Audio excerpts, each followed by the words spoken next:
एक तू सच्चा तेरा नाम सच्चा अनंत पृष्ठ 850।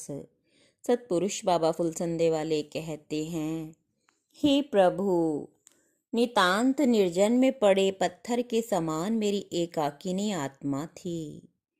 दिवस तपाता था तो रात्रि की बूंदें धोखे से भी अगर मुझ पर गिर पड़ती थी तो वाष्प बनकर उड़ जाती थी। जहाँ ये आत्मा थी वहाँ बहुत कठोर भूमि थी।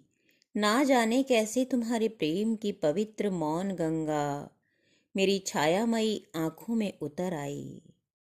सत्पुरुष कहते हैं, हे देवपुत्रों, जिन मनुष्यों के दिलों में परमेश्वर के सुमरन का उजाला है वहाँ सदा सतयुग विराजमान है, और जिन मनुष्यों के हृदय जगत तृष्णा और राग द्वेष की नारकीय लपटों में जलते हैं वहाँ कलयुग का पाप राज्य विराजमान है, ऐसा जानना चाहिए।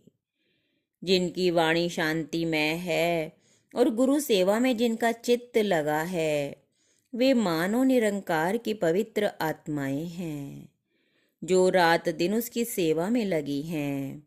और जिनकी जबान पे कलह का विष घुला है वे पाप के कारिंदे आसुरी आत्माएं हैं, ऐसा जानना चाहिए। जहाँ सद्गुरु विराजते हैं वहाँ परमेश्वर आप विराजता है।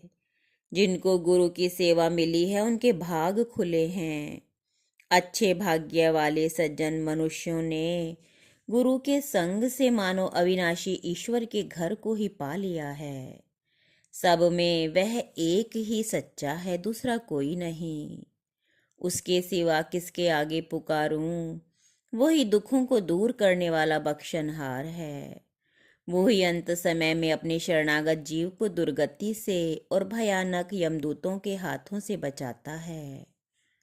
जिस पर वह कृपा दृष्टि करता है वो ही उसकी सेवकाई पाता है, दूसरा नहीं।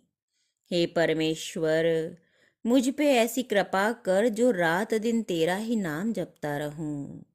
हे समर्थ सिरजनहार, जो तुझे नहीं सिमरता वह टुकड़े टुकड़े होकर धूल में मिल जाता है। हे परमेश्वर, तू ही मेहरबानी करके सतगुरु का भेष बना के जगत में आता है और पाप के अंधकार में बिखरी टुकड़े टुकड़े हुई अपनी आत्माओं को चुग चुग कर अपने दामन में भरता है और अपने अविनाशी अमर ज्योतिर्मय घर की तरफ को ले जाता है। हे परमेश्वर निरंकार, हम तेरी आराधना करते हैं, हम तेरे सन्मुख नमन करते हैं। हे प्रभु, हम तेरे प्रति आस्थावान हैं, हम तेरी स्तुति और धन्यवाद करते हैं, हम तेरी इच्छा के प्रति धैर्यवान हैं। मेरी आत्मा तेरी ओर से उन्मुख हुई है, तेरे अतिरिक्त अन्य सब से मेरा मन अनासक्त है। तू सत्य है, उनमें से है जो दया करते हैं। हे परम दयालु, एक तू सच्चा तेरा नाम सच्चा।